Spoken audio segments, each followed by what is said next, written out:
Okay, I'd like to get everyone's attention, and we'll call our meeting to order, and the first order of business is the flag. Pledge.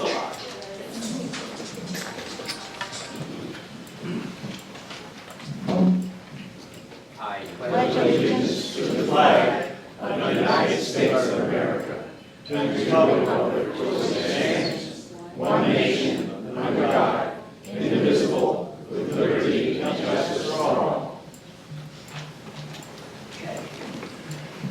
I thank everyone for coming, and we have some interesting items on the agenda today, and I look forward to sharing things with all of you and getting your inputs. We would like to establish quorum and call to order. President Don Wells. Here. Vice President Marilyn Stout. Here. Vice President Al Roper is on the phone. Can we get him? We just lost him. He's in Alaska, so he's calling us right back. Secretary Molly Knotts is here. Treasurer Bill Tubb. Here. Ron Spooner as a director. Here. And Scott DeFilippis as a director. Here. Are you on now? I'm here. You say here. Are you here, Al? I am here. We do have quorum. And proof of notice. Was delivered. Okay. Now I'm going to move on to the residents' comment section. Carol Bullock.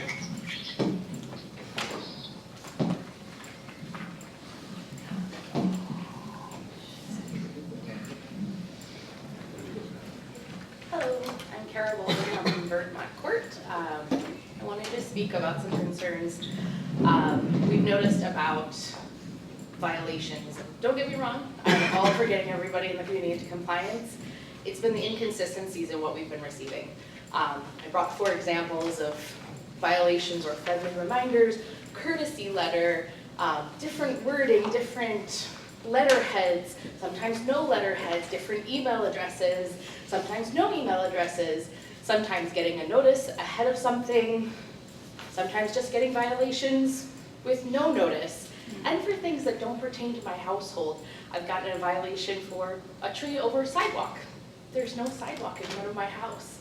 I've gotten a violation for painting a mailbox that is brand new, made from black material. Doesn't need painting, it has not a single scratch on it. So it's just been very confusing in our household, and we would like to see the community create a system where people know what's going on. And also another one that's been a big topic people have been chatting about has been the trees and the guidelines for them. We've gotten violations or notices about them, but we're not really sure what we're supposed to do. And that was promised, I think, about 2 weeks ago, 3 weeks ago. Still, we have letters about what we're supposed to become compliant about without actually anything going out to tell us what we're supposed to do. So I've seen some suggestions from different residents about, there was a woman who said she ran an HOA compliance board up in the north, said she got a big notice about what they were going to look at that time frame, put out the guidelines to make sure everyone knew what was going on. A time frame would be given for that, and then notices would start going out in a timely manner 2 weeks, 4 weeks after that, to give people enough time to actually become compliant with the things that the community was concerned with.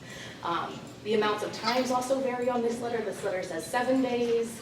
Another one says 14 days. I have ones where there is an email address I can go back to. I have ones without email addresses. We need consistency. We need to have messaging that everyone can understand, and we can all become compliant. Thank you. Thank you. So I'd like to respond. Thank you. So I agree with the consistency factor, and it has to do with having 3 different people overseeing that violation program and issuing letters and writing letters over a short period of time and being understaffed and trying to just get it going with a little bit short staffed and a little bit hurried. So I will be speaking to that a little bit later.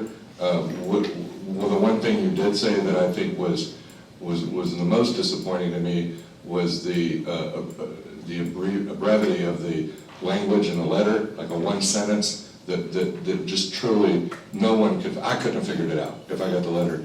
So I assure you, everything that you mentioned has been addressed, and going forward, you will see consistency. So I agree with you. So, and again, I'll talk about it a little bit later in my report, so thank you. Next person to speak is Patty Dressler.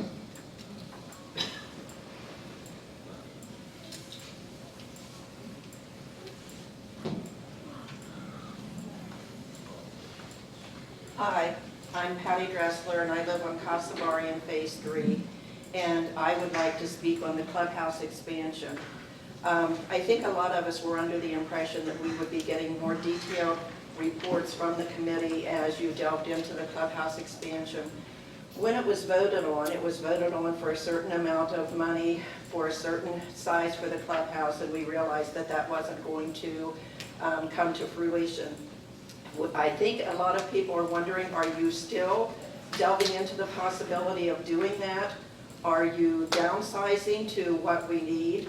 Are we going for the needs rather than the wants? I think that we would just like to have a more detailed explanation as to what the committee has been doing, and when this will be laid out, when we can expect more news on the clubhouse expansion.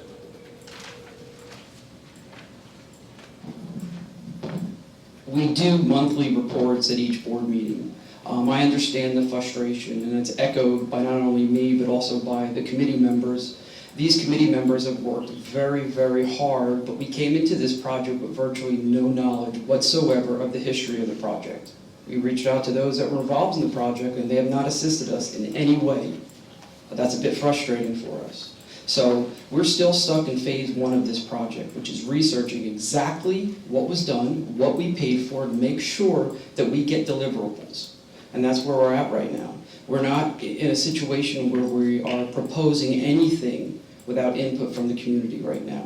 We're not saying we're not building something or we are building something. We're strictly at phase 1.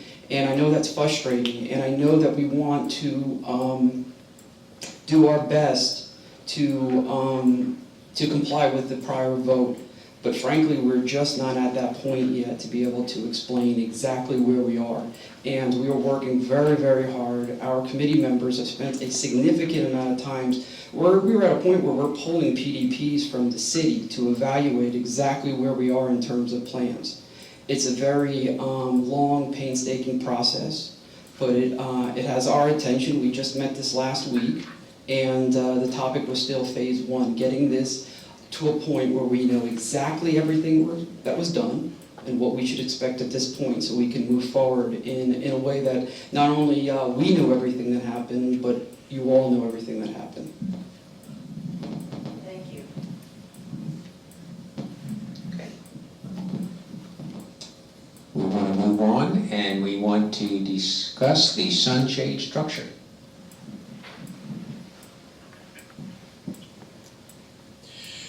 That's one of the feedback ones.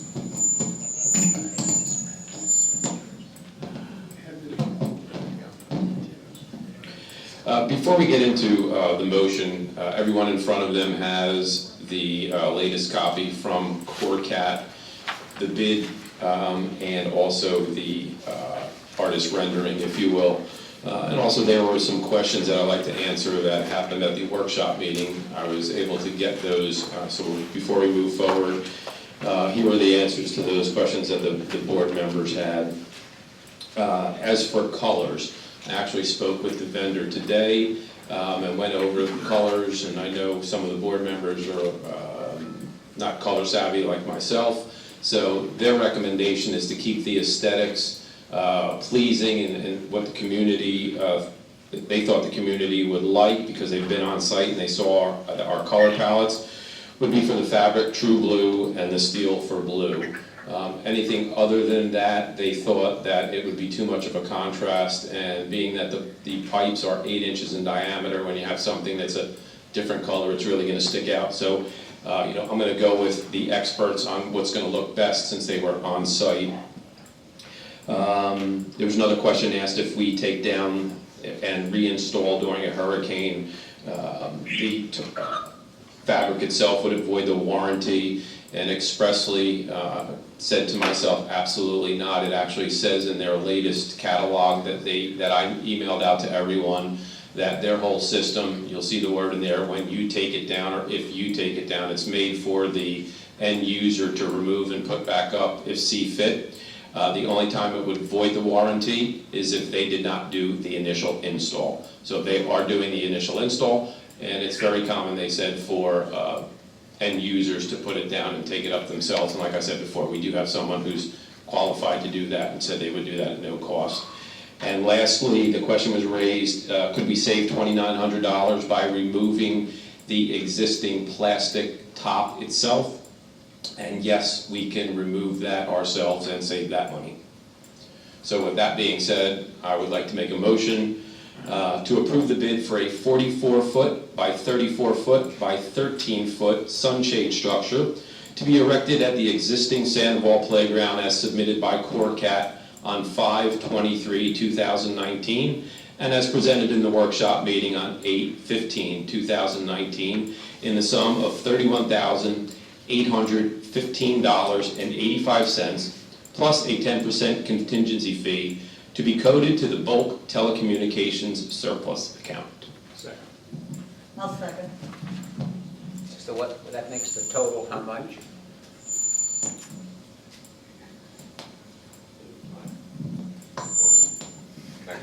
We'll do it later. I'm good with that. That should be in the bid. Well, one of these needs to come off. I'm off. Are you, okay. I wanted to share with everyone that I went to the last ladies' luncheon, and there were some comments about the cost. But you know, I think a picture is worth 1,000 words, and I hope that you put, or someone puts on our website what this looks like. What you sent to me convinced me that this was something we needed to do. That's been on the website. Pardon? It may be on the website I haven't been on, It is there. but if it's there, that's great. No, try this one, and don't use any other one, this one seems to be the least interfering. Turn yours off. So kill them all except one. Yeah, count all but one. Yeah, okay. We'll pass it around to you if you're. I don't, It's done. I'm good. Okay. Okay, any other discussion? Yeah. The total would be 34,997.44, I'm sorry, repeat that total again? 34,997.44.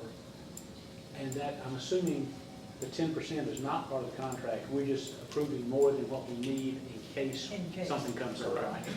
I would think that possibly in digging, there will be irrigation issues, there might be some grass issues, there might also be some of those paver issues that are, real close to that, and just so that we don't have to come back and say that we need it, and our goal is to not spend it all if we don't have to. So you want to repeat that figure so everyone can hear? So the total figure that we're going to put for the sunshade, it will be $34,997.44. Not to exceed. Not to exceed. And I also have talked with Al Roper, and he's willing to be the lead of the $3,000 man club to get that tape thing off, so he's agreed to that. We'll have a demolition party. Or we agreed on the color. And is everyone agreeable on the color? I think that's a sunshade, we'll let you live and die with that, how about that? Okay. That's great. All right, are we ready to vote? Okay. Is there a second? Well, we I second. I'm Actually, sorry. you had 2 seconds. Yeah, I thought Bill said. Give it to me. It does. Okay, so we've done that, we've passed that, and we've done the discussion, so we're ready for vote. All those in favor of the sunshade as proposed, please signify by raising your hand. All those opposed? Okay, that has passed, and we will now proceed. Get Al raise his hand. Al, did you? Al, are you here? I'm raising my hand. I saw it, okay, good. It's unanimous. If I could just quickly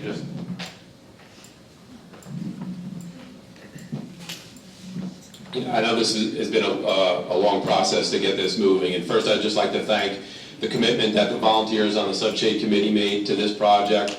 the commitment that the residents made that came out and spoke either way on the sunshade, and the commitment that the board has made in moving this and passing this forward. So, as a board member, this is how things really need to work, and I'm proud to be a board member to see that a project is well vetted, well spoke about, and voted on either way, but this is actually how a well-functioning board should work, and I'm, proud to see that that's how it happened.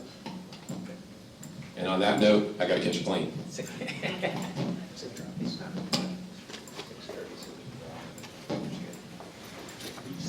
Okay, so we want, the next topic would be the approval of the past meeting minutes, and Marilyn has a correction. Yeah, Okay, it's on. And I can make a motion to approve, but Yeah, we can only use this one. It's only, you can use one at a time. sounded like it was on. I'll make a motion to approve the minutes with a correction. The correction is that I'm not listed as being a member in attendance. I'm there for some seconds or some motions to approve, but not in the listing of board members. So consequently, I would like to make that a motion accepting the minutes as corrected. Second. Yep. Okay. Okay, the minutes are approved and seconded as amended. Okay, the board presidents, you want to vote on that? Okay, all in favor? Okay, got it. Okay. Aye. Aye, got it. Okay, the next item on the agenda is the board president's report. Now, this is a little, I'm going to spend 5 minutes instead of 3 this time. And I want to have a little teaching class with this, because I'm going to give you some definitions, and I want to explain the definitions to you so that you'll understand what I'm heading here. It's hard to believe that this board will reach its halfway point in early September. This milestone naturally marks a time of reflection. How has the board done thus far? Since the community has the right to expect that all those who represent them are acting in their best interest, the notion of a convenient method of assessing the board performance is an intriguing idea. Therefore, I'm proposing that the board and the residents consider establishing a written set of standards for our community and a corresponding set of goals for achieving them. Once established, progress of living up to the standards and achieving the goals can be used as a measure of the board's and the management's performance. So that we always understand the above-mentioned terms, I want to define how I am thinking of them. A standard is something established by a general consent as the level at which we want to operate. A goal is a specific action that will help us reach the standard, and the end towards the effort is directed. So I propose that we start this process by developing a written set of standards that reflect the community's desires and charge the board and management to work towards the goal of satisfying these standards. Are you all with me? Let me propose some examples that I believe would be appropriate standards for Sandoval. Number 1, a community with tight fiscal controls and fiscal transparency. A community that is informed on matters that affect its enjoyment of residency. A community that values and has mechanisms to obtain resident input prior to making decisions. A community that supports and accepts the integrity of the board and its decision-making function. A community with high landscaping standards and a willingness to make the financial commitment needed to maintain them. A community that has the staff and facilities to maintain the level of services desired by the residents. And a community that has adequate funding mechanisms to achieve the standards. Now, we can want things, but if you don't want to pay for them, then we can't have them. And that's the crux of it. So we have to decide what standards we want, and if we're willing to provide the financial funding to do that, then we can do it. I asked my fellow board members and my fellow community residents to help refine and further develop the initial standards for Sandoval outline. Going forward, these standards can be modified, eliminated, or replaced by new standards. In other words, we would commit to regularly reviewing our standard list. Once this is done, we will have a measuring stick to gauge the success of our efforts. I believe with the current funding available, we have kept the unwritten standards at a reasonably high level, but I also believe there are several areas with opportunities for improvement. My challenge to you is to work with us to provide the board with what standards are desired. And with this guidance, your board will then attempt to provide the budget and tools necessary to make them become a reality. So I'm going to task our communications committee to solicit from the residents things that I've not included on this initial list that you would like to be standards for Sandoval, so that we all have input into this. To quickly recap the month's activity in Sandoval, you'll find that we're humming at high revolutions. We have initiated the boring portion of the aeration process. Wires are appearing in the conduits and new meter boxes have been installed. The streetlight poles and fixtures are on site at Bose Electric, ready for installation. We have filled the position of deed restriction enforcement. Carol, congratulations. And a new administrative coordinator has been interviewed and an offer is tendered. The stormwater drains are being cleaned as we speak. The sunshade project has already been voted on tonight. The repair of our perimeter fences has been given a priority status, and proposals will be given to all of us in the upcoming days. Progress is being made in the evaluation of the expansion of our clubhouse, and realize that it's vague, it's sketchy, but there's a reason for it, and hopefully soon we'll be able to be very open about what we need to do going forward.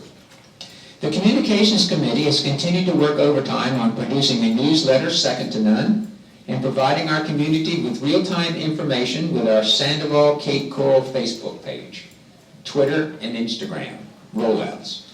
E-blasts are being written and provided to you in an equally timely manner. The office staff is being worked to the bone.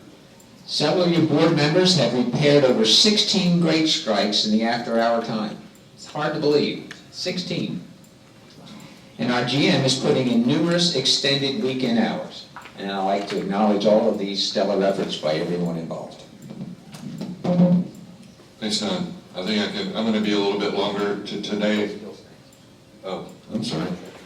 There you go, Bill.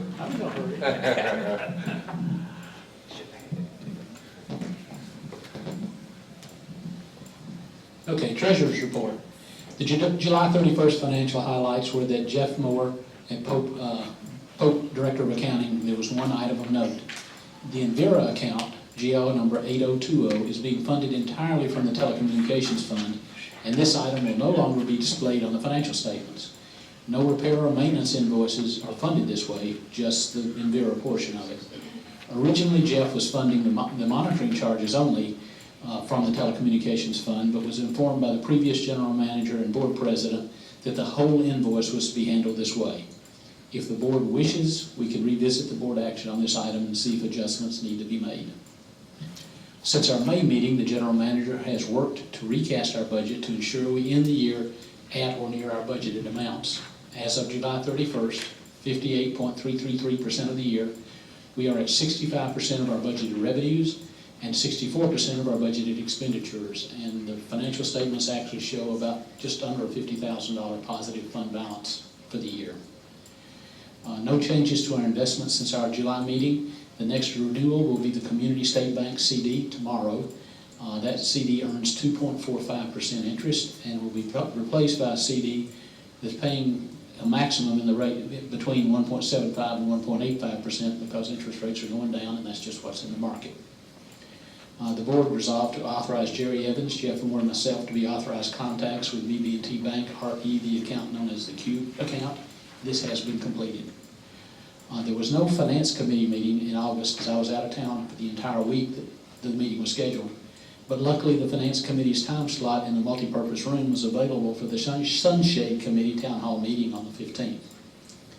As actions by the Finance Committee, the Finance Committee Subcommittee on Credit Card Usage did meet, reviewed 90 days worth of invoices, found several items that were noted, and a report was shared with General Manager Evans. We will have a subcommittee meeting with General Manager Evans and myself prior to the September Finance Committee meeting. The Finance Committee has a subcommittee tasked with developing an RFP policy and process, which the Sandoval HOA currently does not have. Dave Saganik had, prior to turnover, developed such a plan, but the Transition Committee chose not to implement it. Dave resurrected that, made adjustments, and presented it to GM Evans and I. GM Evans has reviewed it and will use it as a beta test as he negotiates new landscaping contracts for both the common areas and Phase 3 residents. We'll take the results of this to the Finance Committee for review, and if appropriate, the Finance Committee will make recommendations to the board regarding the need to implement a formal RFP policy and procedure for Sandoval HOA. The current balances in the Reserve Fund and Telecommunication Surplus Fund are $2,324,957.35 for the reserves and $1,807,196.45 for the Telecommunications Surplus Fund. One final and extraordinary item, I'd like to thank General Manager Evans for his diligence in correcting a mistake in the billing of one homeowner. That homeowner was billed twice for the capital contribution upon purchasing his home and was charged many late finance, attorney, and other fees over the 2 to 2.5 years that it's taken since he bought his home. The homeowner applied to the previous general manager for an explanation. He was rebuffed several times. Then he was finally given his account history with the comment, "Hope this helps, I can't make heads or tail out of it." Upon being informed of this situation, Jerry took the bull by the horns, dug into it, discovered the error made, and was instrumental in refunding $3,000 to Mr. Grady Scott Stevens for the payments Grady made to the HOA to clear his AR balance over 2 years ago. So Grady, I'd like to apologize to you personally, not for the mistake being made, because we're human and we make mistakes, but for the fact that it took 2.5 to 3 years to correct that mistake. And you sat by quietly and waited for that. So I apologize. I'm sure the whole board does. And that is my report.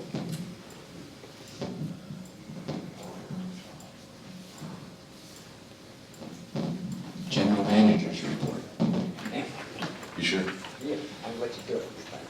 So as previously stated, I'll probably take a little bit longer. This is my 6-month mark at the community, so I wanted to kind of give a little bit of an assessment on accomplishments that we've made thus far. As Don mentioned, or as most of you are aware, we've restructured responsibilities within the management team, resulting in the promotion of Carol in handling deed restriction enforcement and collections.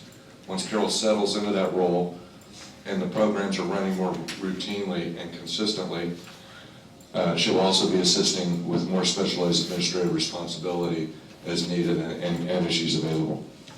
I would also like to announce the recruitment of Carol's replacement, Tracy Correntz. After narrowing down candidates to 3 finalists, Don Wells, Molly Knotts, Bill Tubb, and Carol had the opportunity of interviewing the 3 finalists with me last Sunday and providing their feedback prior to a decision being made. Tracy, originally from Canada, has been working locally as an admin for the past 9 years.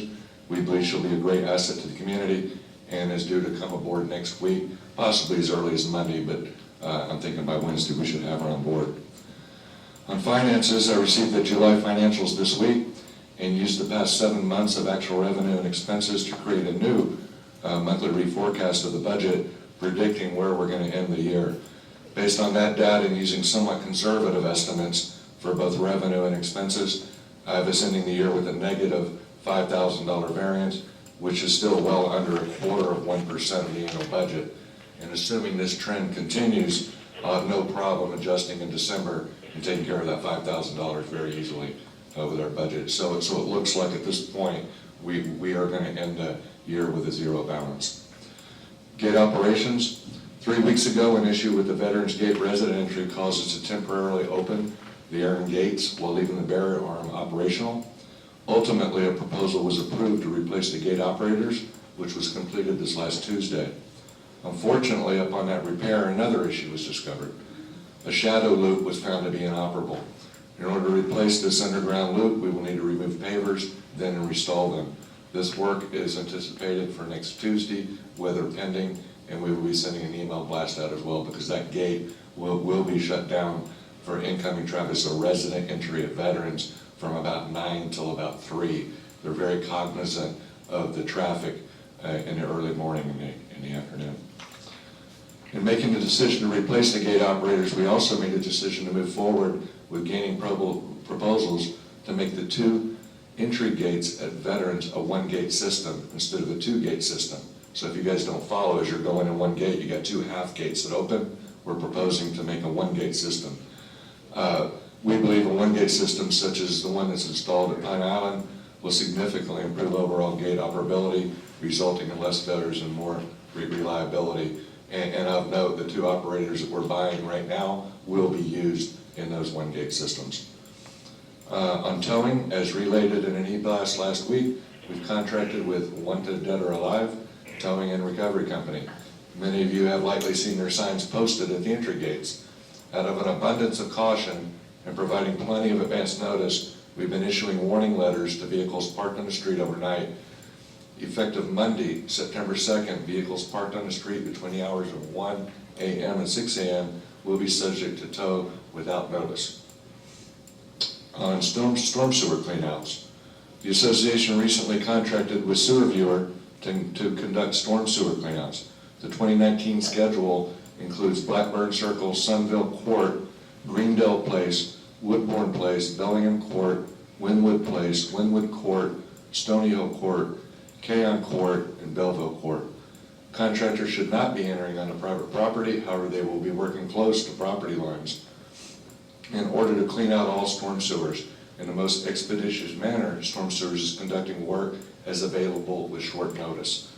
As such, it's difficult to provide advance notice to specific streets and specific dates. Nevertheless, I wanted to provide those streets with notice of the work in case they see workers present over the next couple of weeks.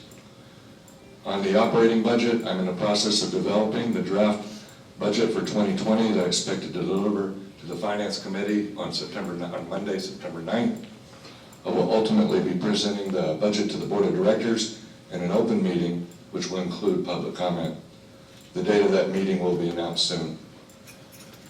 This past week, the association received notification from Grady Stevens that he has accepted an employment offer that conflicts with ARC meeting times and will have to resign from the committee. Grady said he has thoroughly enjoyed working with the committee and its members, and on behalf of the association, would like to thank you. So thanks, Grady.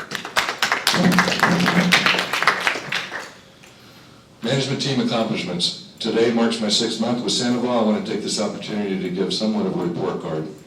I again want to thank the Board of Directors and homeowners for accepting me into the community. It feels like just yesterday I was sitting here talking to everybody. Time goes by fast. As some of you may recall, I placed a strong emphasis on communication and transparency. Thanks to that shared view of the Board of Directors and tireless work of the Communications Committee, and others, I believe we significantly increased communication transparency through e-blast, posting news to our to our newly formed official Sandoval webpage, our Facebook page, updating the community through social media posts, and sending out informative articles in our recently created electronic newsletter. And above all, can't miss, we're having meetings on a monthly basis, which I think is a great improvement. Another area I placed emphasis on was the consistent deed restriction enforcement. Due to staffing changes, it took a little longer than hoped. However, we started the program off in June and have since handled approximately 800 violations, ranging from trash receptacle violations, which we'll talk about in a moment, tree maintenance, which we'll talk about in a moment, bed maintenance, roof cleanliness, driveway cleanliness, mailboxes in need of painting or replacement, and general lawn care, and many others. While I'm pleased we are well out of the gate, so to speak, I ask residents to have patience with us. As with any program that's been inactive for multiple years, it will take a little longer for the routine nature of the inspections to occur and for the enforcement to bear its fruit. Related, we will soon be sending out landscape guidelines specifically related to tree pruning and posting them to our website. We are also nearing completion of providing residents with some solutions to screening trash receptacles. We'll talk about in a minute. Lastly, we'll be improving communications through our letters, but by providing much greater detail on the violations that we're citing. Another area that has been active for a couple of years is collections. Last month, we began enforcing collections through account suspensions and sending accounts to our attorney for collections. On July 22nd, we suspended delinquent accounts for the first time in years. 9 days later, upon the closing of July financials, we collected over $10,000, just basically in a week. And with more, and that's the minority of it. We had more and more coming in every day through August, so we will see an even greater amount than that on the next set of financials next month. As we progress through the months, I'll be tracking total balances to grade the effectiveness of our program. Another area we are currently working hard on is landscaping. Our Finance Committee and Landscaping Committee, along with board members Molly Knotts and Scott DeFilippis, have been supportive and hardworking as it relates to the creation of an RFP and developing landscape specifications for the purpose of bidding out and ultimately creating a substantially more detailed, accurate, and effective contract for management and volunteers to work with. This process will also ensure the association is procuring the best possible price for services. Our newest endeavor relates to street reps. Our first meeting and reactivating street reps will be next Tuesday, with emphasis being placed on Halloween, as well as other neighborhood-specific concern. This meeting was coordinated on very short notice. Without a lead representative, I asked our past lead rep, Kathy Chaplin, if she could help us just get through this first meeting. She graciously accepted to help us out. Tomorrow we'll be sending out an e-blast seeking representation for those streets still in need of a rep, as well as seeking applications for the lead rep position. Another area of significant accomplishments was the transition from Gary Dobos to a new lifestyle director, Libby Szymanski. Libby's doing a wonderful job for us, and I could not be happier with her work and the decision to hire her. Almost done. Other areas of accomplishment include managing the Pine Island Gate through completion. That was a big one. The development of a procurement policy, a conflict of interest policy, a code of ethics policy, and a conduct policy. We will still have many more things to do to accomplish this year and next. We'll also recognize key areas where improvement is needed. I believe the creation of community standards and goals directly tied to those standards will assist us greatly. Thank you.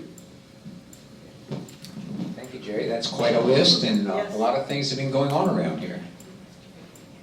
Okay, she wants to know if she can have it. I'm going to deviate from the agenda that you have. So there was something that's bothered me. It's bothered one of our residents, and she talked about what are these standards for some of these deed restriction violations. And I'm going to ask Allison Johnson to make a little presentation on proper tree trimming suggestions and guidelines for our community.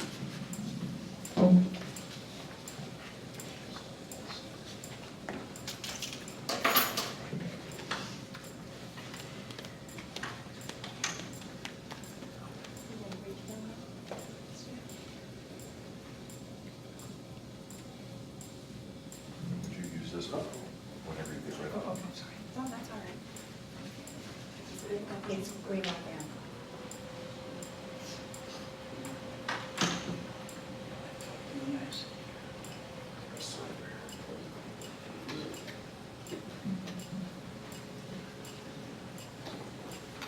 Should we turn some lights on? We will. Okay.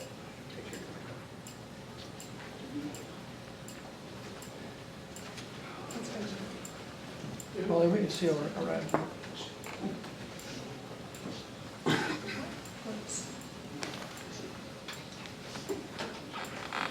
What a great introduction between finance talking about money, or lead in, I guess, and Don Wells talking about raising the standards, especially with landscape in mind, and then Jim Evans talking about deed restrictions. So it all ties into this presentation. This is about proper tree trimming suggestions and guidelines, and this is at the suggestion point right now, not written in stone, and that's why I just have that 2019, 2020. Also, the age of our trees is going to matter, so as our trees get older and more mature and taller, we're going to change these standards over time. So this is just kind of to get you to wrap your brain around this for what's coming. How about that?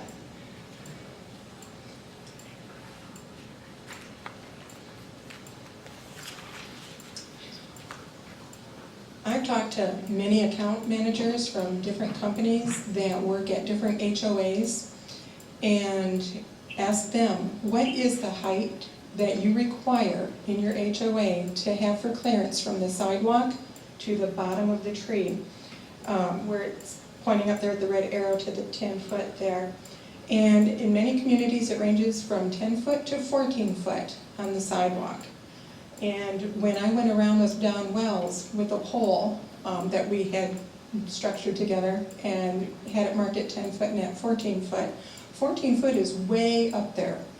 This particular tree is in town here, and it measured right at 10 foot. So I thought this would be a good example to show you how nice that is at 10 foot to have that clearance.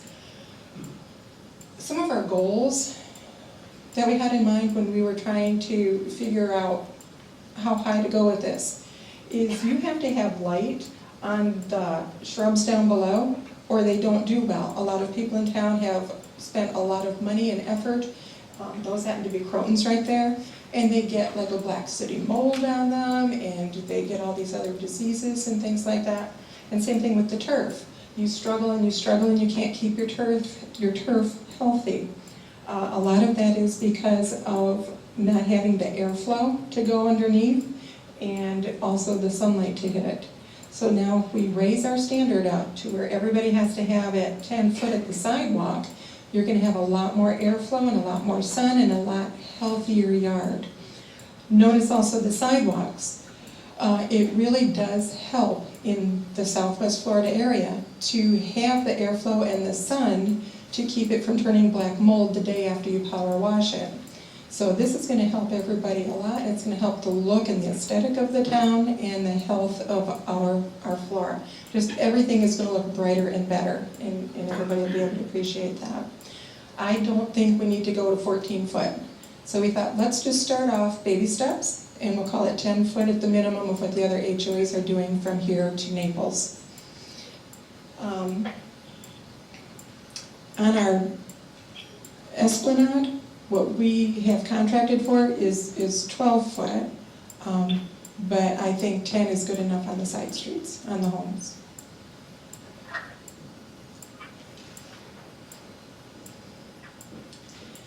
Don Wells. I just want to take just a second. Don Wells and Al Roper help so much all the time in every aspect. I'm not sure anybody is aware how many hours these guys are doing in volunteering outside of the realm of their volunteer job position. So anyway, I appreciate them both greatly.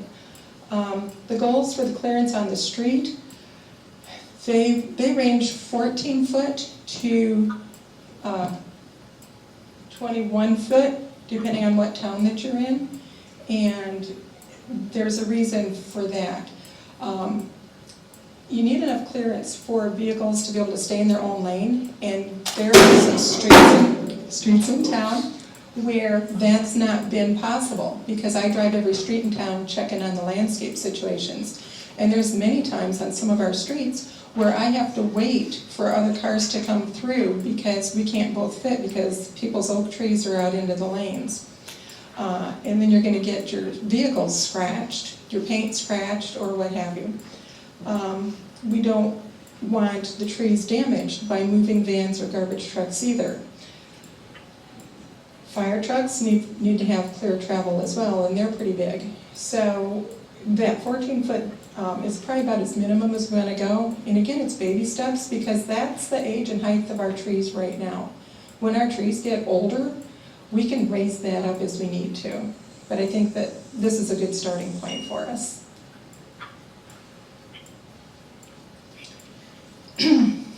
Point in fact, researching, I found out all moving vans are at 13.6, so 14 foot, we can have the moving vans come in.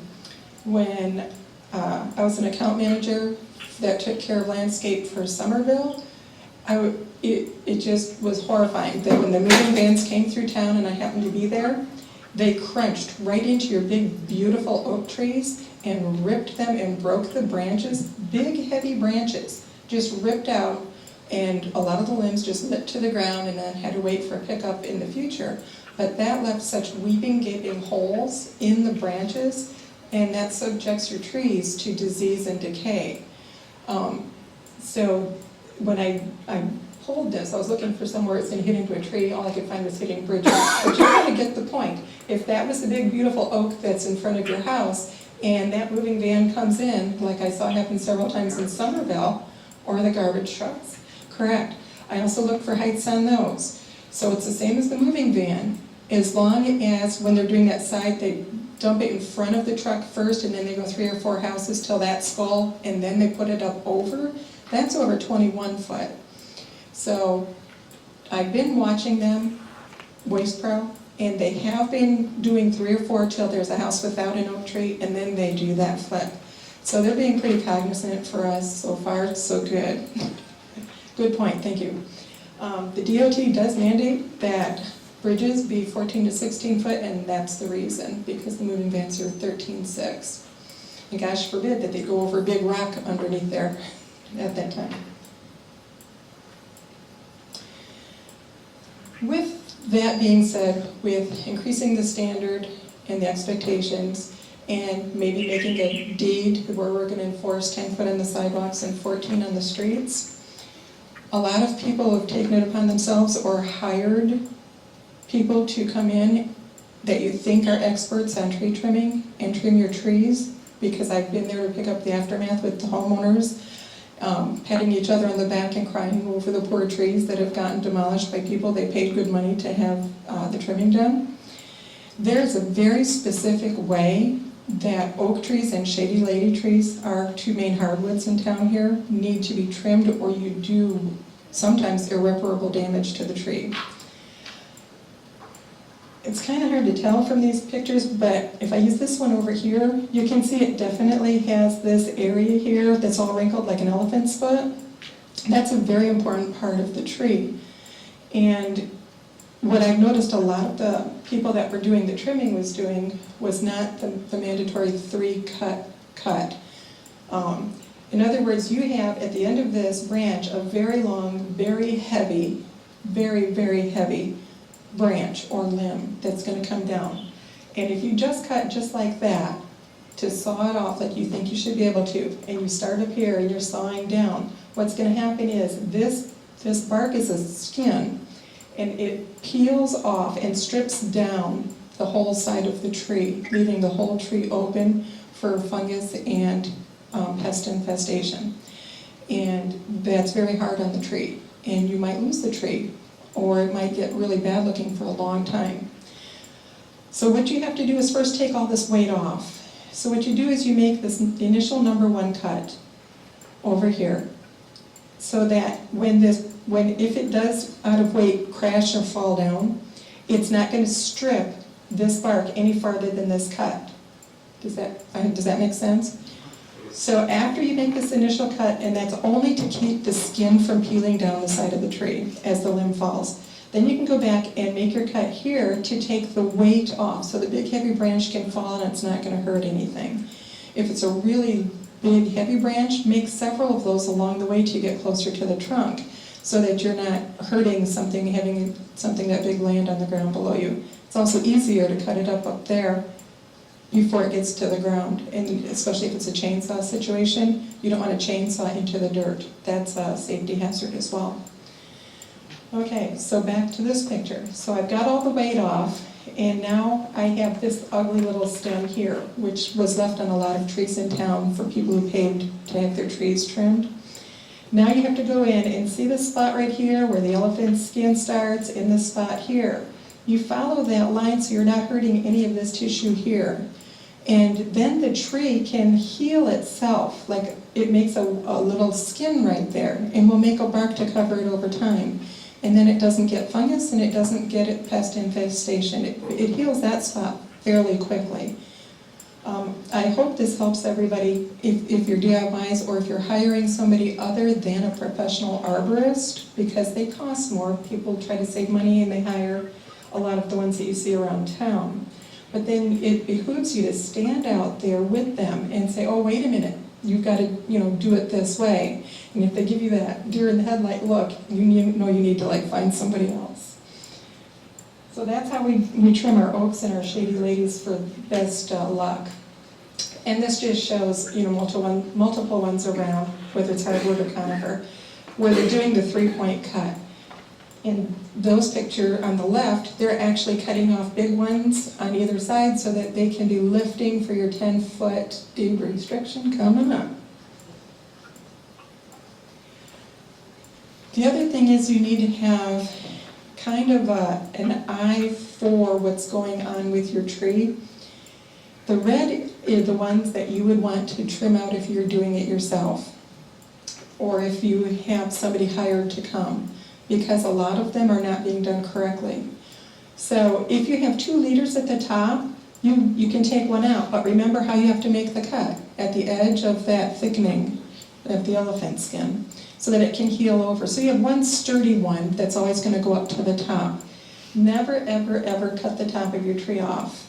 That's like rule number 1. It's really hard on the tree, and it's not allowed by a lot of codes around states in the United States. You could actually get fined for that in some states, for trimming it wrong. So if you have malformed branches or branches with some boo-boos on it from something else hitting it, those are ones that you would choose to take off. Where you have multiples coming off, where you have some aiming back in towards the trunk of the tree.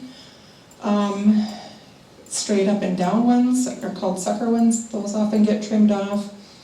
And over here, this goes for this tree, but also goes for if one of these was a branch from a neighboring tree, because what some of the builders did was plant trees too close together in some of our yards. And then you've got an oak branch rubbing on a shady lady branch next to each other, and they're doing this. As it rubs, it makes a wound, and it gets sappy, and that attracts more bugs and more pests, and bad things can happen. So what you want to do is go in and take the rubbing ones out. If one isn't scarred and only one is, leave the healthy one on the other tree there. Take the one that's been rubbed raw. If they're both rubbed raw, they could both come out.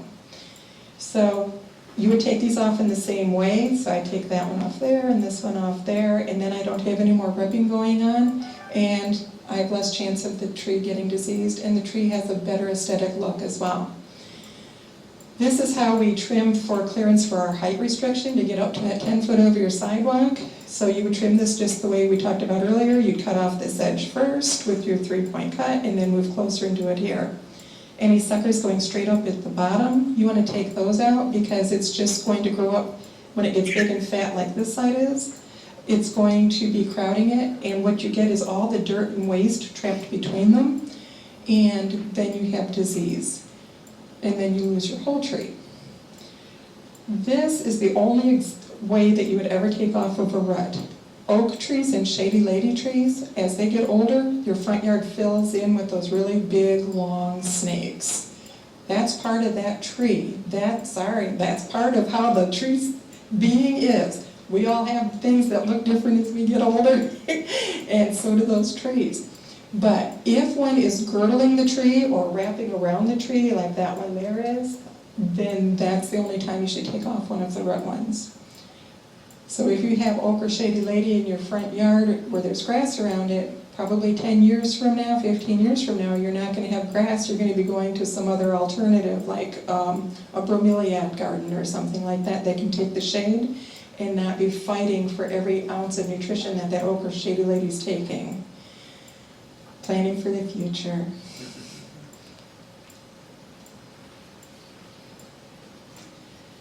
This is what I talked about before. Absolutely never supposed to cut the tops off of the trees. That's called hat racking, because you can hang your hat on each one. It is so hard on the tree, it's unbelievable. If you think about all of the leaves at the top, that takes the sunshine, and it takes that energy from the sun and makes food or sap or sugar for the tree. It sends down to the roots, right? The roots suck up the water to keep the trigger pressure in the leaves, which makes them all plump and happy and say, I'm here. Okay, so you cut that off the top, that tree is in panic mode. It's like you've stopped eating for 3 weeks, you're hungry. So that tree is going to throw as many sprouts, or those water sucker things, up to fight that, to try to survive, because you have almost killed that tree when you cut the tops off like that. Your insurance might not cover storm damage down the road if you've done that, because as these grow and get bigger, they are totally weak. That is not structurally sound. You can see right here the structural soundness is the straight up of the original fat one. All these little ones that come up in response to incorrect pruning, if you see those sprouts, it's due to an incorrect pruning. It's that fighting response of that tree. So when they get bigger, to fill in that greenery again, you get a rain event, the leaves get heavy, then you get a wind event, and it comes off and does damage. And a lot of times, some insurance companies will send somebody out to look at that, so then you might not be covered, depending on how good their adjuster is. Okay.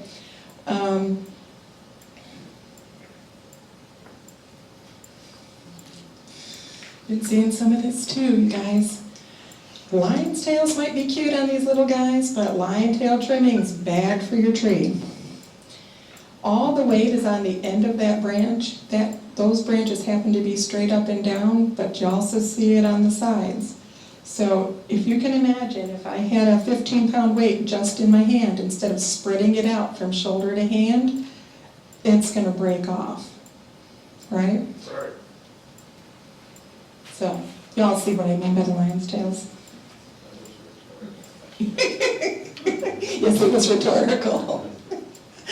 Okay, the lion's tailing, what that does to your tree, it causes those end-heavy branches, causes branch failure and breakage, sun scalding. Nature put those leaves there to help protect and shade it, just like the trees shade you. Rapid sucker growth, we talked about that. Rotting and cracks as a result of it. Increased disease and insect vulnerability, and severe stress to the tree. So why is it wrong? Well, the tree's food supply is reduced by removing that large percentage of leaves used for photosynthesis. And over-pruning causes a stress reaction, and that's what we talked about a minute ago, that epicormic sprouting, or water sprouts or suckers. And it causes a clustering of those branches to grow on the trunk and limbs, leading to weak branch unions and poor overall structure. Also, long leafless branches are susceptible to breakage and splitting with the wind and rain. We have a list of 5 things that they're going to look for when they say the tree needs to be trimmed. Do you have that with you that Jerry sent us? A list of 5 things? Yes, about what? he sent us an email with those 5. Would you go over those, Jerry, and tell everyone, if you get a violation or a suggestion that your tree needs to be trimmed, this is what needs to be done. The height, keep it away from your houses. It doesn't mean that you have to trim the whole tree from top to bottom and the sides and everything. You know, you want it to still look like a nice shade tree with a canopy, and go over those 5 things. Yeah, so a few of them we've talked about already. So one would be the height of the canopy over sidewalks, height of the canopy over streets, which we've discussed, and then trees growing into other trees, which we've discussed, trees growing into houses, which I don't know if you mentioned, but yeah. You should have several feet for several reasons. Number one, when the wind blows, when you need several feet of space between the tree and your house. When the wind blows, the tree's going to move and it's going to scratch your paint and rip off your stucco. And I talked about that at a previous board meeting. And also you need air movement around your house. Otherwise you get the molds and things in your house. Also, all of the bugs travel from the trees into your home. They can walk right over, jump right over, and get into your soffits and everywhere else and invade from the inside. So there's multiple reasons, but you need space. And the last thing, the 5th one would be those shoots or shooters, where some of the trees you've seen that haven't been touched in 3 or 4 years, almost looks like a bad haircut. All these shooters, wild hairs just growing out. So those would be the 5 things that we're looking for. I just wanted to say that I appreciate the presentation that you just made, informing everybody of how harmful it is for the tree and everything.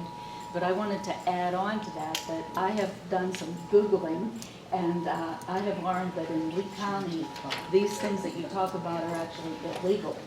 There are, so it's on the books that if any landscapers or homeowners are found guilty of topping your tree or rounding the tree or lion tailing it, as you were talking about, it's on the books. I imagine they don't actually follow through in most of these cases, but so people get away with it.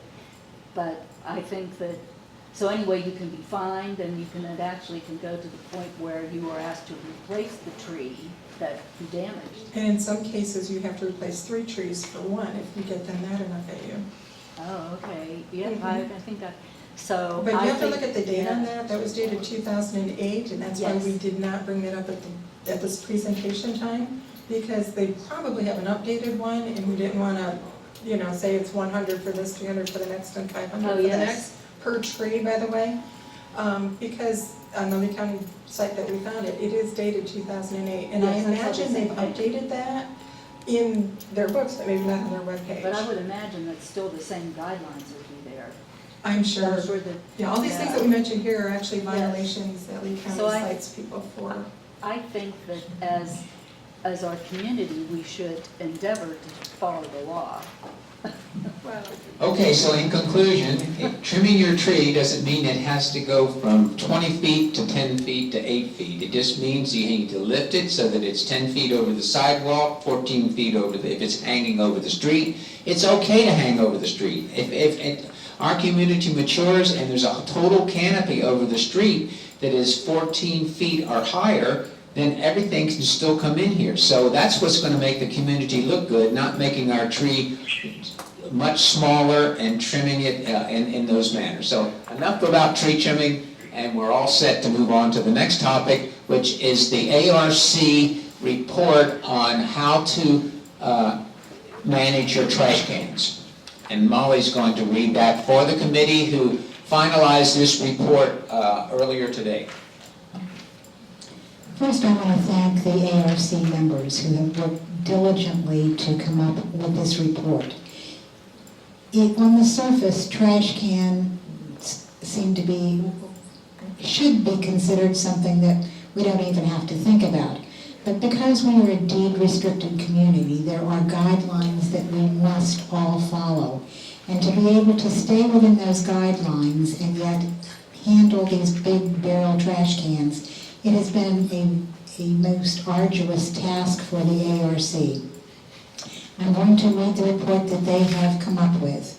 The purpose of this ARC report is to clarify and update Sandoval Design Review Guidelines, page 9, paragraph 37.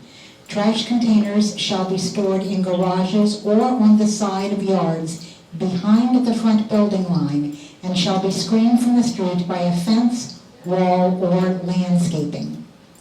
Concerns: appearance from the street, front and side.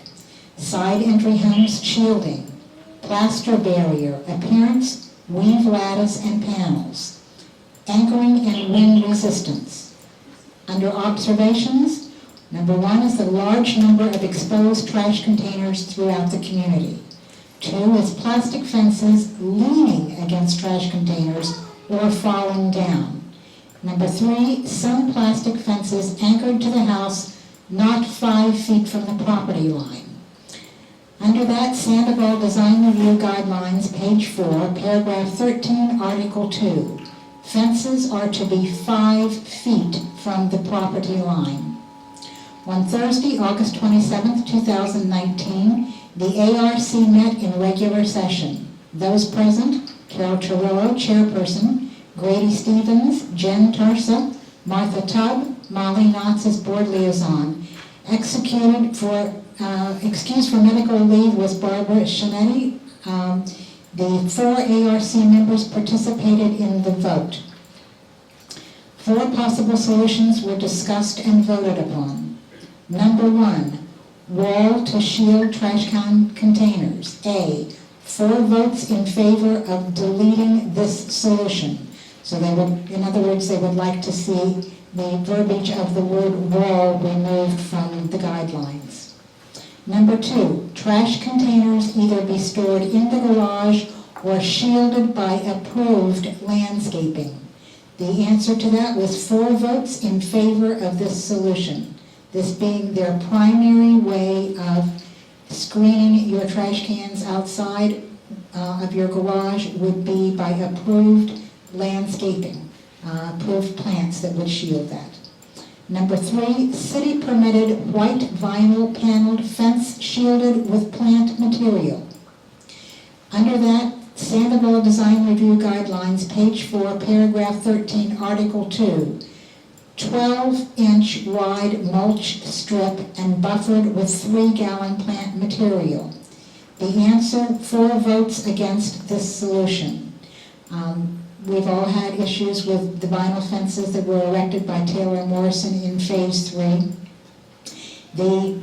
Because of the 5-foot restriction of a fence being no more than 5 feet, or it has to be at least 5 feet from the property line, this would only apply to such a few homes in Sandoval, and it would still have to be buffered by vegetation, that the committee felt that this was not a viable option.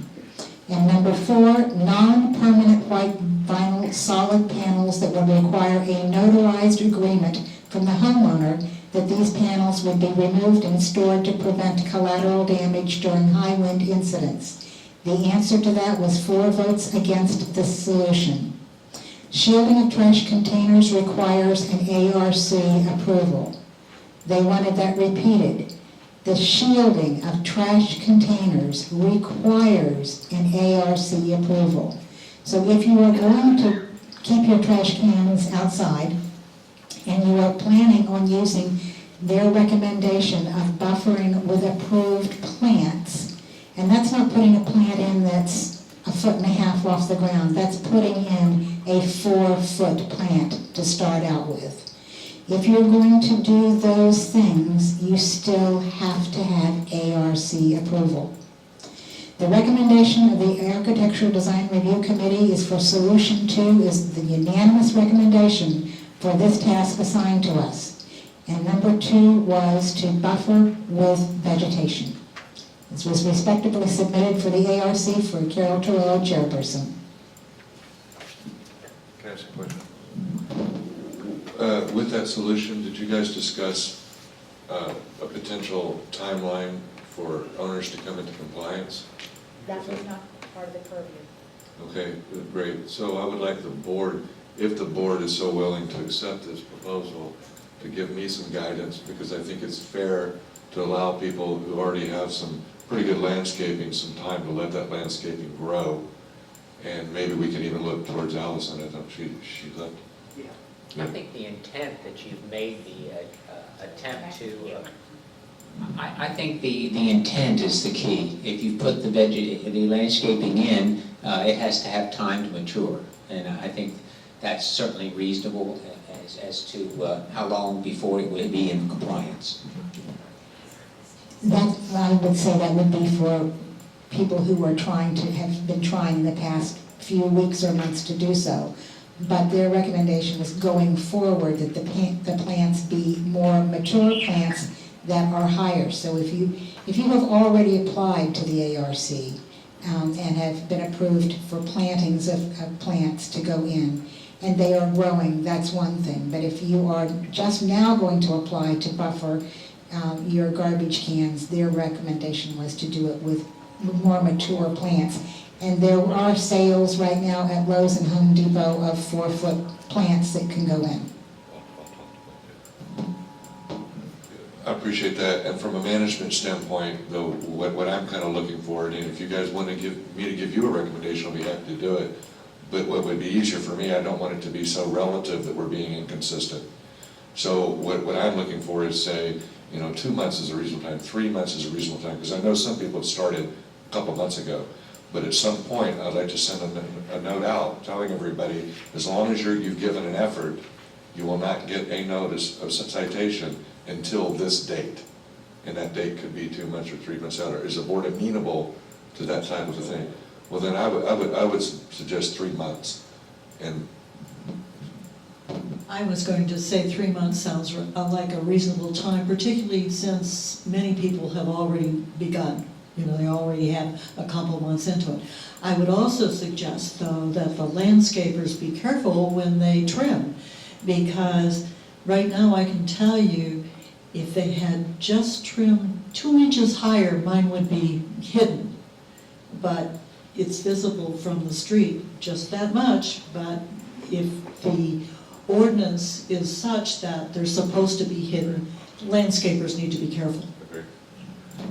The last thing I want to mention for you guys and for anybody watching and for the meeting minutes for the record is that the way we handle violations for those people that might have tried various different things to shield these trash cans, again, it needs to be applied for. Even if you've done something already, you need to apply for it, because of what we do when we drive, what we see, if we see something that is questionable, we jot it down. After we're done with our inspection, when we get back to the office, first thing we do is pull the unit file to see if this was applied for. If it hasn't been applied for, you would get a violation letter, not for the item, but you would get a violation for doing a modification without ARC approval. And you'd have 10 days to apply. After the 10-day period, assuming you apply, it goes for the committee. Assuming the committee approves it, it's a done deal, it's over. If they do not approve it, then we would send you a violation letter for that actual item and give you 10 days to remove that item. And then if it's not removed in 10 days, then you would face potential enforcement fines or whatnot. So, may I? I think it's fair, yeah. Yes. So this sounds like it's a post facto enforcement. The previous administration approved my shielding with the plants, and they're high enough.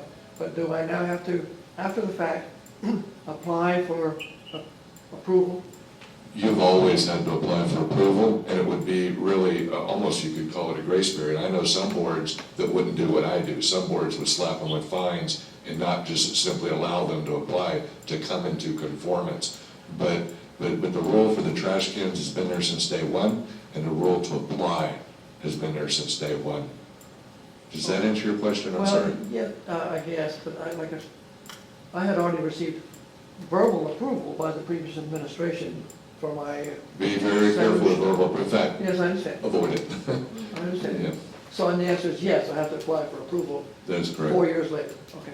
That's correct. And it's an insurance policy, and it helps you that no one can ever come back, a new GM or whatever. Okay, so now we've established some standards on trash cans, and we've also given some guidance on trimming trees and what we're, unfortunately didn't tell us before we sent all these letters out, but we've learned, we've stumbled a little, but I think, now the information is out. It doesn't mean that, we can't improve what we do, and we're certainly going to try to do that as well. All right, then next. We're going to vote on this. You want to vote on this? I don't think we have to. I don't think it's changing anything. Well, if we change the ARC guidelines, the way that we would do that is we would have to notice that when we have a noticed meeting, and then formally change the description in the design guidelines. And I think we need to do that the next time we have a... Well, yes, so I was saying, I don't think so to Don. The way we can enforce right now is the ARC committee actually has the ability, as long as they're consistent, to rule on whatever, like on aesthetics and non-harmonious improvements and things like this. So the only thing that we would be changing from the deed restriction is disallowing a wall.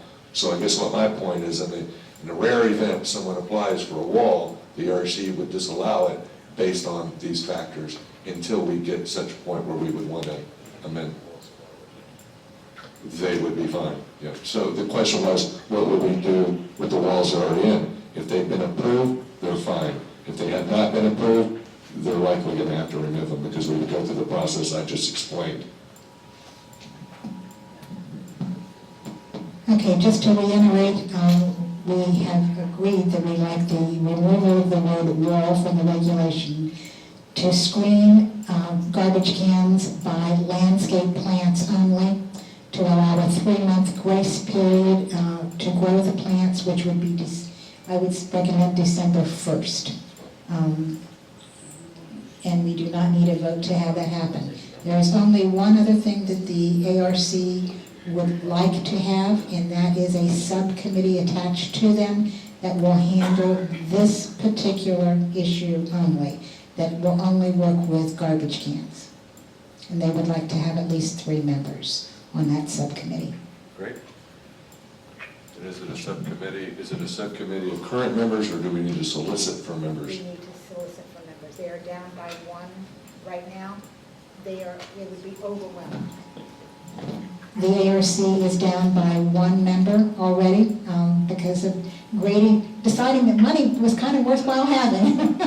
He has taken a job, and he was the most valuable person on that committee. So they are down by 1 on the ARC committee, and they would need at least 3 new volunteers to help with a subcommittee.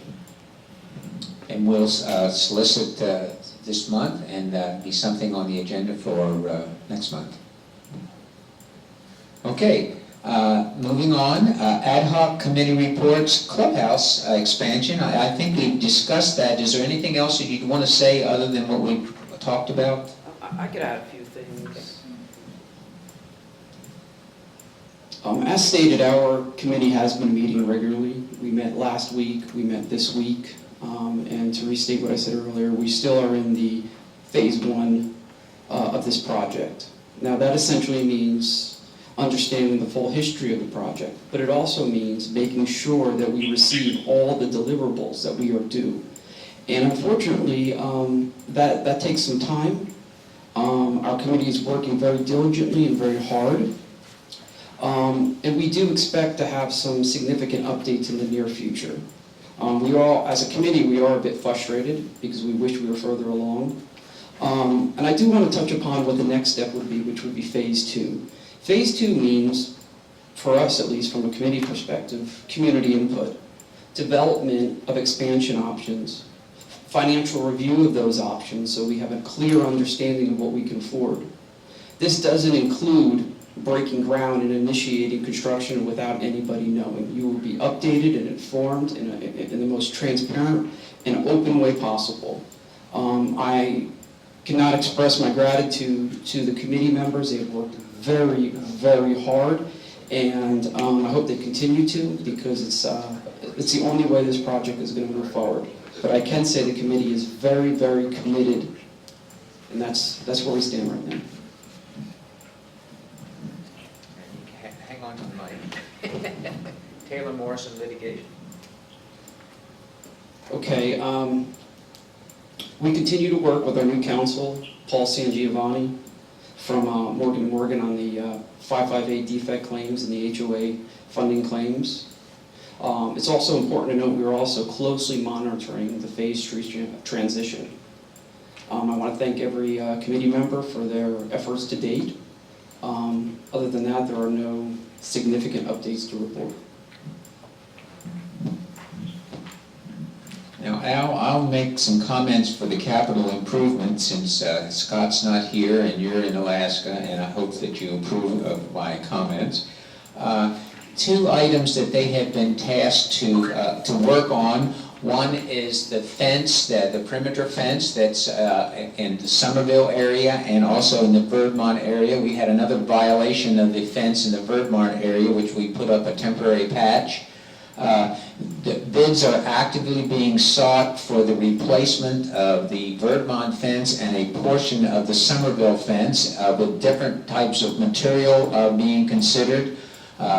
That information is in the process of being gathered, so we're in the discovery phase of that, and I would like to task the committee to present their proposals at our next meeting, so we will have another 30 days to formalize that to a little more detail and hopefully come to a conclusion so that we can get that taken care of, because the repairs on the Verdmont fence are mounting, and we want to get that taken care of before we have a catastrophic failure of the fence. So it is on the front burner, and that will be forthcoming.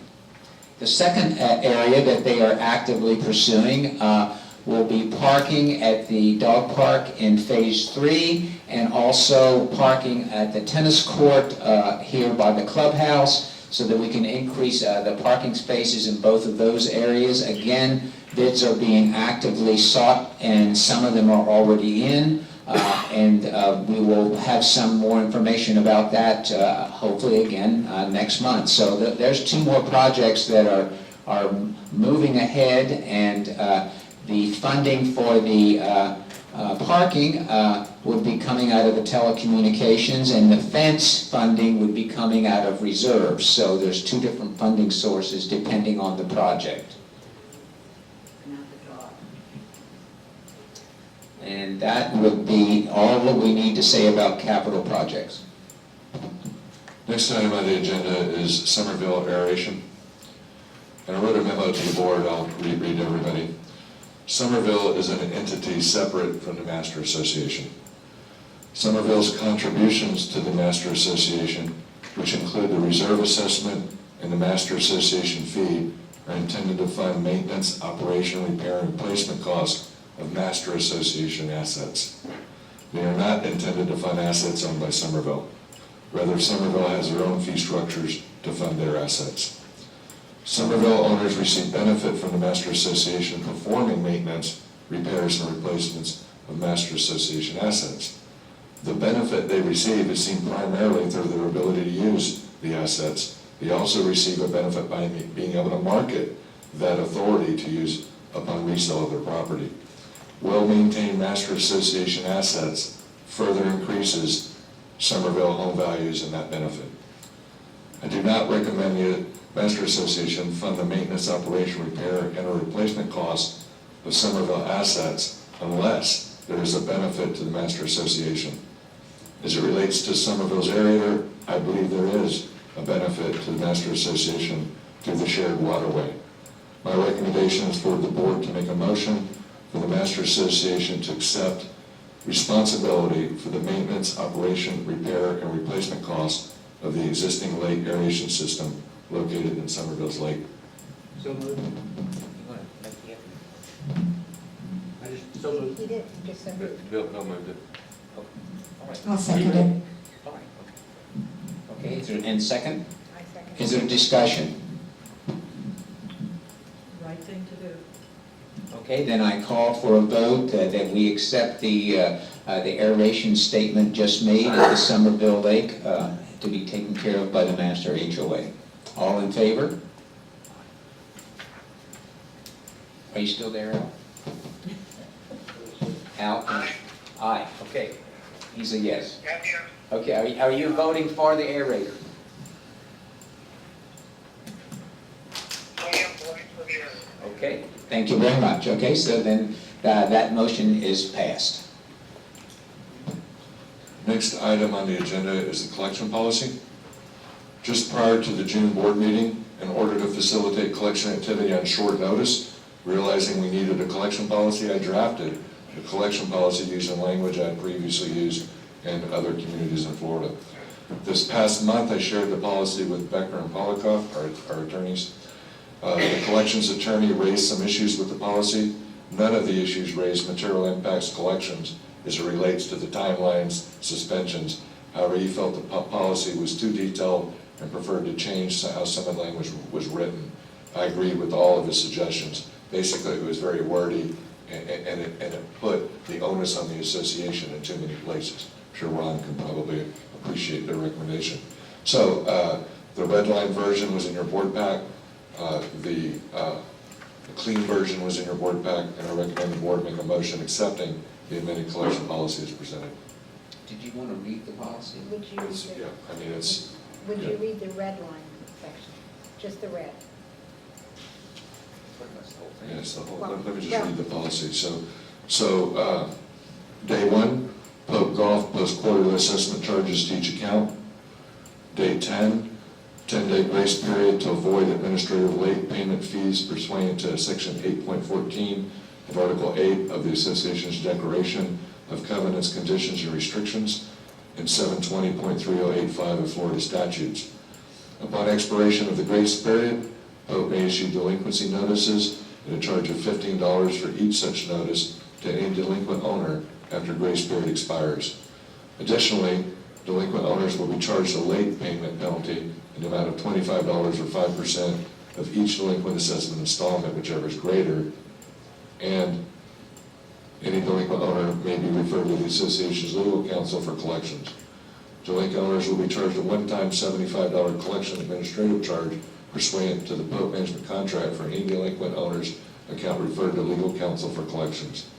Delinquent owners that are referred to legal counsel for collections will be charged reasonable attorney fees and costs for legal counsel collection efforts. Suspensions. On the 16th of each month, the GM will run a delinquency report.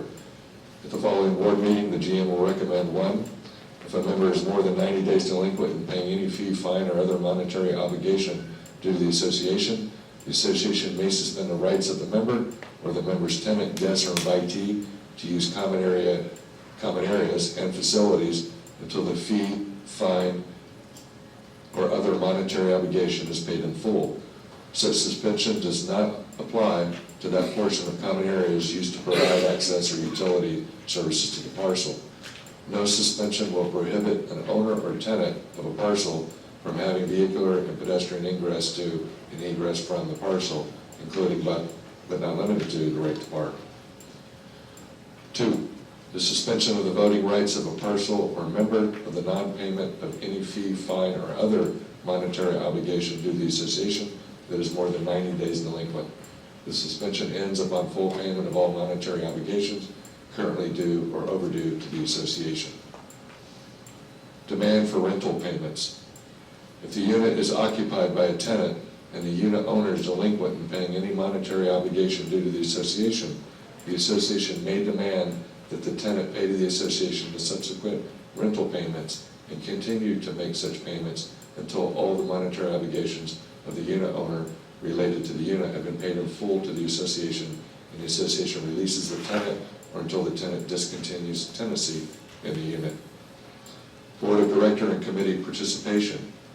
Board members and committee members who are delinquent 90 days or greater shall be deemed to have abandoned his or her seat on the board or committee, creating a vacancy on the board or committee to be filled according to law. Acceleration of assessments.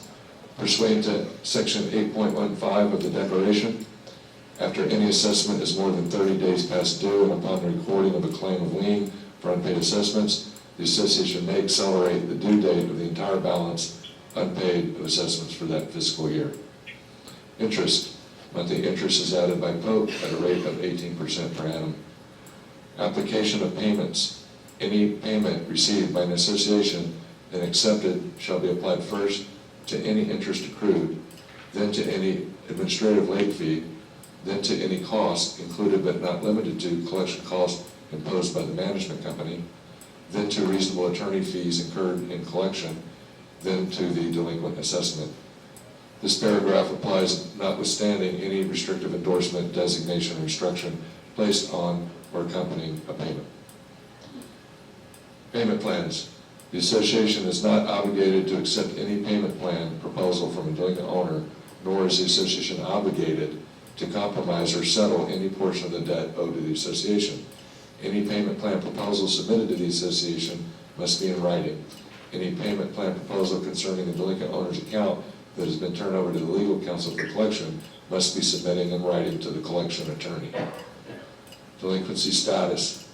Beginning with the date on which the account is forwarded to the attorney for collection, all communications regarding the delinquent account and any payment must be directed to the collection attorney. The owner will be responsible for attorney's fees and costs incurred in the collection process and is provided for in the association collection engagement agreement and is provided by law. Lifting of suspensions. The association will lift suspensions upon verification that an account has been paid in full. Policy statement. The above policy provides a general collections policy, and in no event shall the association be strictly required to adhere to any of the above, and the association shall be permitted to exercise discretion on a case-by-case basis. Okay, thank you. Thank you. I just think it's good to have that publicly read so that we all know, and then that will be posted on the website and will be available for further review. I've got 2 questions. We have to, we have to have a motion. I move that we accept the Becker and Polikoff amendment as presented. Second. Discussion. Okay, then all in favor? Oh, had discussion, okay. In the first paragraph, I think it was, you said on day 15, Pope may issue a delinquency which would result in a $15 fine. Should that read shall?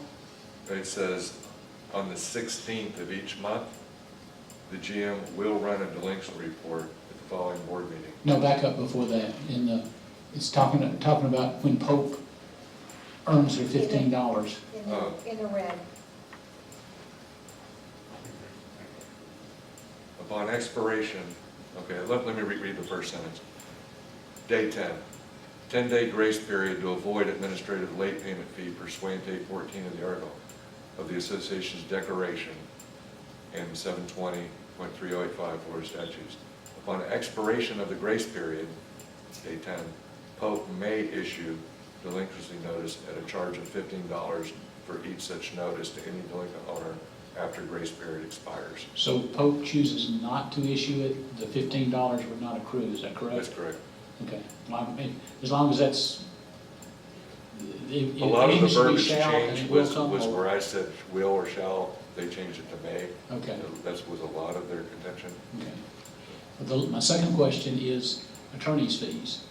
Will the homeowner be given a copy of the attorney's bill to know what was in that? Because, say, Ron and I and Molly are attorneys, and we're all charging $500 an hour, and I take it over and hand it to Ron, and it took me 3 minutes to take it to his desk, and he gives it to his paralegal, and she gives it to Molly, and Molly gives it back to me. Suddenly you got $300-400 worth of attorney's fees just moving from desk to desk. Yeah, so the attorney's fees would be between the attorney and the homeowner. At that point, they would be collaborating. The attorney would notify the homeowner of their fees. But would they get a detailed, not just you owe us $12,000 in legal fees? So I would suspect it would be just like our invoices, which quite honestly, could be more detailed.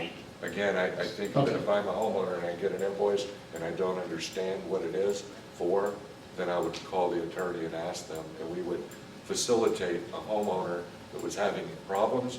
I would work on behalf of the homeowner, and even that's kind of a weird situation, but I would do that in getting that resolved. Okay, I just want to make sure the homeowner was protected in knowing what he was being expected to pay. Correct. Jerry, do you know if the language concerning obtaining the funds from a person who is renting the home, going directly to either the attorney or to us, is that also when a house is in foreclosure? Do you know what the stipulation is for foreclosure? As far as can we collect, what would... No, if the home is in foreclosure, I know there are certain regulations that we can and can't do, but may we collect the rent from Yes. in a foreclosure? Yes. That paragraph is vitally important. I don't think many people realize how important that can be. There are instances where we can now go after a different source of funding, which is great, as opposed to a homeowner who might be delinquent to paying their association dues. That means that the renter will now be sending the check to either us or our attorney's office, as opposed to the owner of the home until this backlog of money is satisfied. The only issues that we cannot collect are obvious bankruptcy, and we have a couple of those. That's what I was asking Yeah, about. right. But the foreclosure is fine. Okay, but a bankruptcy is No. going to That's all set. Okay, now let's call for a vote on the update of this policy. All in favor? Al, are you in favor? I'm in favor, yeah. Okay, then it's a unanimous approval of the new amended collection policy.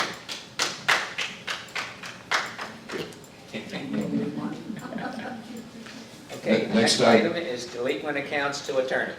There are no new accounts that have accrued a greater than $600 delinquency for a period greater than 60 days. So essentially no board action on this item. We caught all of those with this quarter at the last board meeting. I did include the delinquency report just as a routine report for you guys to see. Delinquent account suspensions. There is only one new account that has a delinquency greater than $50. I think they were at $48 or something, and then they went over that threshold this month. All other accounts reflected on the AR delinquency report that a balance is greater than 50 for a period of more than 90 days have either paid their balance or already suspended accordingly. I recommend the board make a motion to suspend the following account from leasing their home, suspend vehicle assets decals, and suspend common area access cards. This account 16251. I so moved. Second. All in favor? Any discussion? All in favor? Are you in favor, Al? Yes. Okay, all in favor. Next item is accounts, fines, RE deed restrictions, and rules compliance. Following, there are 26 violations we are requesting the board issue a $100 fine for. All residents who have fines will receive a hearing letter for September 18th, where the committee will either be upholding the fine or striking the fine based on evidence presented by the HOA and the resident. Recommend the board make a motion to fine each of the residents $100 as presented. Motion, Make a motion. second. Who was it? You second? Nobody yet. I will. Okay, discussion? Have all the accounts that we're talking about, did they get a violation letter that explained what steps were necessary to clear the violation? I'm thinking like the mailboxes, where I think some of those mailboxes may have been because of size, color, or placement of numbers. Well, in those violation letters, if we tell them that to either repaint or replace or repair, that would tell them that it's either damaged or need to be painted. Well, So you would have to look at the, That's my point. Some of them said they need to be repainted and they didn't need painting, but maybe the numbers were wrong, but it didn't lay out that the problem is the numbers. I'm not aware of any that said they needed to be repainted that did not need to be repainted. I know one that Well, I know she said that, but that's why we have the hearing, which is great, because that's where a body of 3 people can review that evidence and strike that fine. That's the protection that she has. Okay, but in that case, it's gonna be painting. It's not that it's because of the numbers. She No. wasn't aware it was numbers and, No, okay. this would be the mailbox as a whole, but really, I've never noticed anything myself with numbers. It's always been the black, either the box or the pole. Okay. Yeah. And there's a hearing. The hearing is not, the September fine 18th. is not implemented unless the committee approves. That is correct. So we're referring these to the committee for a hearing. Well, you're actually voting on fining, The but committee can just overturn. that's correct. But the ultimate, we will not charge that fine until after the September 18th hearing. Other discussion? I'll call a vote on assessing the fine of $100 to 26 people, Yes. 26 accounts. All in favor? Are you in favor, Al? Yes. Okay, unanimous in favor of assessing the fine. The next item is gate operators, and this is something that the board did by unanimous consent because we needed to get these things ordered and put in to get the gate back operational, but we now need to formally approve that item, and I'll turn that over to Jerry for reading. I think we skipped one item, gate rule violations that was part of the deed restriction violations. And for clarification for you guys and the board, they are both rule violations, but I distinctly separated them just because of the nature of the violation. So I sent out a memo that said on the following page are 10 gate rule violations, which led to gate strikes. And I'm requesting the board issue a $100 fine for each one. All individuals fined will receive a hearing letter for September 18, 2019, where the committee will either be upholding the fine or striking the fine based on evidence presented by the HOA and the individual. And basically, in these cases, what we give the board is a cover letter which lists all the gate strike, or all the rule violations, and we give you the letter that we sent to them as evidence that we told them. And then when we go to the hearing, we would give the hearing committee that same, and then we have a thumb drive where we show on the screen the actual car violation running through the gate. Video. Correct. So we need a motion. So I recommend the board make a motion to fine each of the individuals $100 as presented. I so move. Second. Okay, any discussion on gate strike violations for the $100 fine? Okay, I'll call the vote. Everybody that's in favor of the $100 for these 10 people, please signify by raising your hand. Al, are you in favor? Okay, I am in favor, yes. okay, then that is again a unanimous vote for proceeding with that fine. I didn't realize it was a two-part question, so. I would like to add one thing on that business. We actually collected our first $100 fine on the gate violation that was from a visitor. So when we send the letters out on the visitors, we actually put on the letter at the bottom of it that if we don't receive the fine at a certain time, we will be contacting the homeowner and pursuing collection against the homeowner. So a lot of times that's really effective, and because of the embarrassment factor of somebody's child going to visit somebody else, etc. So that was effective. And then the other one we collected was an actual homeowner. So we're very pleased that we're already starting to collect money on that. Next item of business, the unanimous consent in lieu of a meeting, Veterans Day operators, which I talked about in my management report. On August 9th, 2019, the Board of Directors approved via unanimous written consent in lieu of a meeting the purchase of 2 gate operators for the Veterans Resident Entry Gate for $5,386.56. I recommend the board make a motion affirming the unanimous consent of the board approving the purchase of 2 gate operators at $5,386.56. That money coming from the reserve. That is correct. I so move. Second to the motion. Okay, discussion. And then I think it was alluded to that, possibly in the future, those 2 operators could be separated and operate 2 gates instead of 1. And that's not in this motion, but something that was to be considered going forward. Okay, all in favor of paying for the gate operators out of a reserve fund at $5,300, signify by raising your hand. Al? Or are you in favor of paying for the gate operators out of the reserve fund? Al left at 8:35. Okay, that's right. Okay, so we'll just decrease the number by 1 of the approval, and it still approves. We have quorum. Okay, the next item is the wall repairs, and I think we've addressed that, and I wanted to ask Ron if he has comments about it, if he has anything that he would like to add to that, or do you still want that on the list? I think that my concern was that it's taken 10 months, frankly, and I think it needs to be done expeditiously, and the fact that this is a front burner item now, I'm a bit more comfortable going forward that this will be done quickly in a very efficient and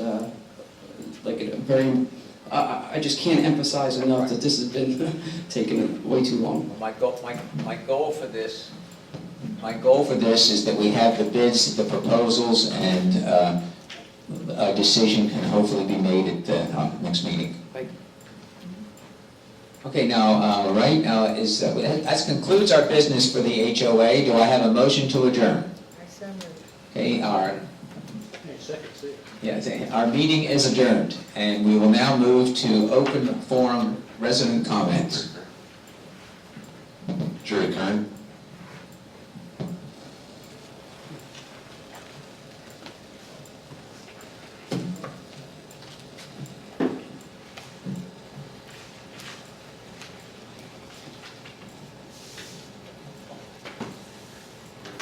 It's on or not, but just wanted to thank the board for their discussion today on the aeration. Both the board and Jerry Evans for your willingness to meet with Somerville address the concerns of our neighborhood, and for bringing to resolution some of the issues that have created division within our community for far too long. Putting aside politically motivated agendas and doing what's right for the community shows the heart of this board and its desire to bring Sandoval together. Working together, we can contribute to bring beauty, safety, harmony to the paradise we all call Sandoval. Thank you very much. Also, in the meeting that we did have, Marilyn and Ron were in attendance with Jerry. There were two other items that we discussed during that meeting. I know neither of those items were mentioned this evening. I didn't know if there was any update or plans, or if those items have been put to rest, or where they stand, if I can get an update. The easiest way to say it is they're still under consideration. We're still discussing. Okay. Thank you.